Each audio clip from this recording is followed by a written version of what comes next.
Man from Waukesha County knows what it's like to see Olympians up close and personal. That's because he has photographed several Olympics for NBC, and he talked to me about the excitement of a job that has taken him all over the world and why the Beijing Olympics posed a challenge he simply could not face.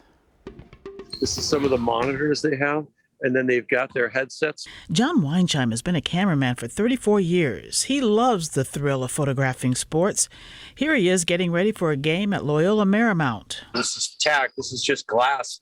There's no wire in there. That's just glass inside of there. This is actually a coax cable here coming to feed the monitor, the SDI signal, to make it all work. And this four-time Emmy-winning photographer has plenty of stories to tell, like the times NBA stars Kevin Durant and Draymond Green knocked him out. Kevin Durant slammed me from Golden State Warriors, and Draymond Green gave me a concussion for a month and a half when he put his knee into my head. Oh!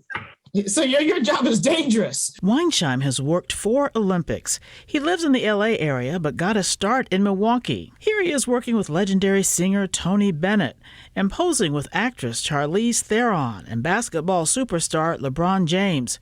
He's seen a lot, but covering the Olympics has been a career pinnacle. What has been the most challenging Olympics that you've had to do over the last few years? Oh, it was definitely Tokyo. Tokyo and Pyeongchang. Pyeongchang for the ultimate and cold with -10 with 50-mile-an-hour winds to make it like -28 wind chill or something like that. And capturing the Olympics means weather extremes. And then the other one was the complete opposite of that. The Tokyo Summer Olympics on beach volleyball, where I was sitting in the sand. Some days it was recorded 135 degrees. So it was with 95% humidity. I mean, it was literally like you get heat stroke by the end of the first match, and you'd have to do 3 matches in a row. And it was just amazing, the heat. This Brookfield native was invited to cover the Beijing Olympics this year, but this time he took a pass. And you turned them down. Now, John, some people would say, how could you turn down an opportunity like that?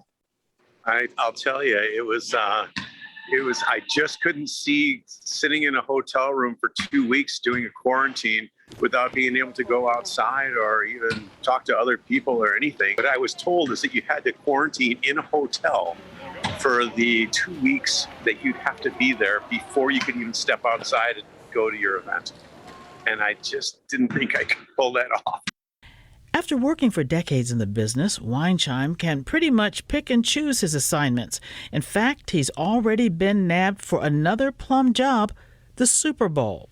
I don't know what my assignment's going to be yet, but I'm on the schedule for January 6th through 13th at the SoFi Stadium in Inglewood, California, the City of Champions. Weinsheim knows he's blessed to have a job he cherishes and the talent to be in demand. But he does point out that everything he does depends on a team of professionals. They work hard to give the world the magic of competition. I love it. I love being down there with the people. It's not a job, it's an adventure. What a life. Now, though Weinsheim is excited to be filming the Super Bowl for NBC, he was really hoping that he would be watching the Packers playing just like the rest of us, Steve. Back to you.